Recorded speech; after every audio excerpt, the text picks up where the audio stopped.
All right, so we got some bad news if you're a Cowboy fan. Not, oh lordy!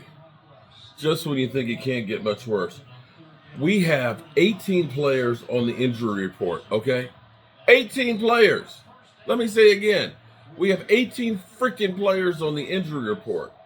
We have 3 starters out for this week. I'm not talking about the D-Laws. I'm not talking about the Sam Williams of the world and things like that. I'm talking about Deron Bland, who has the mystery illness that they said, oh, 2 or 3 weeks, and here it is, week 11, and still we're listening to freaking Stephen Jones telling us that he's close. Oh, well, he's had another good week here with the training staff, and he's getting really, really close, and we hope to see him on the field maybe next week. I've been hearing that freaking shit for 11 weeks. 11 weeks. Well, guess what? Surprise, surprise. He's out. One of the few veterans that have been kind of a bright spot coming back from I believe it was a knee injury that he had, which has been Jordan Lewis. Jordan Lewis is out with a neck injury. That sucks. And for those out there who have been opining for more fullback work, well, Hunter Lipke has a calf injury, and he's out. I don't know that I've ever seen so many injuries on a team. As we start talking about firing the coaching staff, we talk about firing the GM, about getting rid of the quarterback. How about we start talking about the training staff? Because I don't know if they're putting something in the water or not putting something in the water. This is freaking ridiculous, the amount of injuries that we have gone through. Is this a question of we're not getting enough stretching? We're not prepared for the soft tissue injury? I just don't know. This is crazy. Yeah, questionable. Now let's go to the questionable list. Now, Chima Ogoda, not that I really want to see him on the field again because he's Chaz Green's cousin. He's questionable. CeeDee Lamb is questionable, not because of the shoulder injury he got. No. Now it's his back. Because, Stephen Jones, well, we paid CeeDee Lamb here, and we thought that was a great move. And so, he needs to get, about 3 to 5 more touches a game so we can get our money's worth out of him. And so we're going to be a better team because we're getting the ball to CeeDee Lamb. And I think I said, you can't give the guy the ball any more than he had last year, which is like 10 times. 10 times a game he touched the ball last year. Now you're talking about 15. Last year he broke all the Cowboys records. And now you think, oh, well, we're going to get about 2,500 yards of production out of CeeDee Lamb. We're going to make him like Deebo Samuels, even though he doesn't have the body like Deebo Samuels. And Deebo did kind of get banged up there when they used him as a running back, but that's okay because we gave him a big, fat, juicy contract. And we're going to make sure we get our money out of him one way or the other, either on the field or in the hospital. But one way or another, we're going to make some money off of their CeeDee Lamb. He's been great for us. Zach Martin, questionable, shoulder. Linebacker, Nick Virgil, questionable with the foot.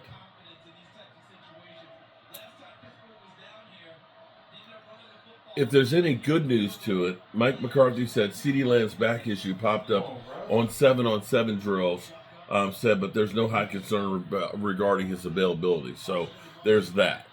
So if you are looking for the Cowboys, and people were asking me, Sean, shout out to Sean. Teams paying guys too early.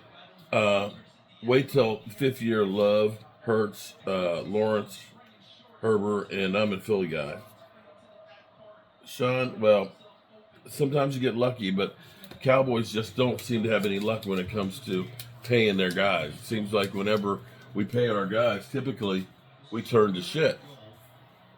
So there's your injury report for the Dallas Cowboys. We are broke, busted, and thoroughly disgusting to watch. On a lighter note, I think Green Bay may have just got a touchdown, And if they can get the 2-point conversion, nope.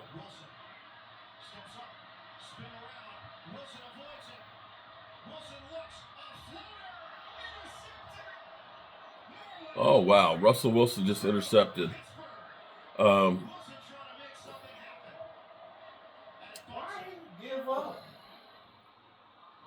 Okay, so Green Bay is on the goal line here. They're challenging. So I've got the over and under for the Green Bay Packers Bears game is 40.5. So what I need Green Bay to get the touchdown and get a 2-point conversion.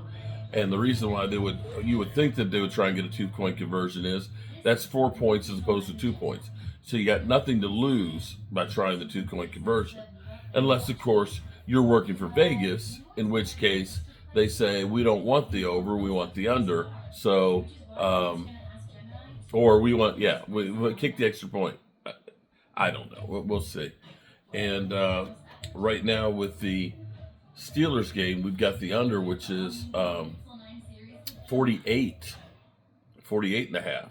I think that one's going to be good here because we've got a 15-10 game in the fourth quarter. So Philly D, I agree. I think that. Bobby Beninsky with another super chat. I would take Dak as a backup in Philly and get him oh my God. Dak Prescott as a backup. Shaboom boom. Okay, now you're just trolling. So you want to spend $60 million on a backup there, Bobby? Okay. TMZ Sports, Dallas Cowboys players always in the news, but didn't mention he's a former Cowboy and didn't mention he plays for other teams. Oh, you must be talking about Adam Pac-Man Jones. Yeah, he played for the Cowboys 1 year, but of course he gets arrested. It's former Dallas Cowboys. Yeah, that's the way it is. So they didn't give him the touchdown here.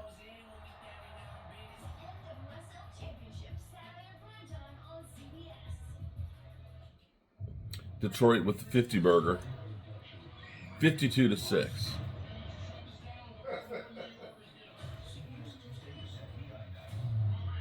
My brother-in-law's over here sweating. All right, so Green Bay got the touchdown. Go for the two. Go for the two. You got to go for two. If you get the 2-point conversion, then we got the over. Russell Wilson had nobody open and should have thrown it away. Oh, Curtis, that wasn't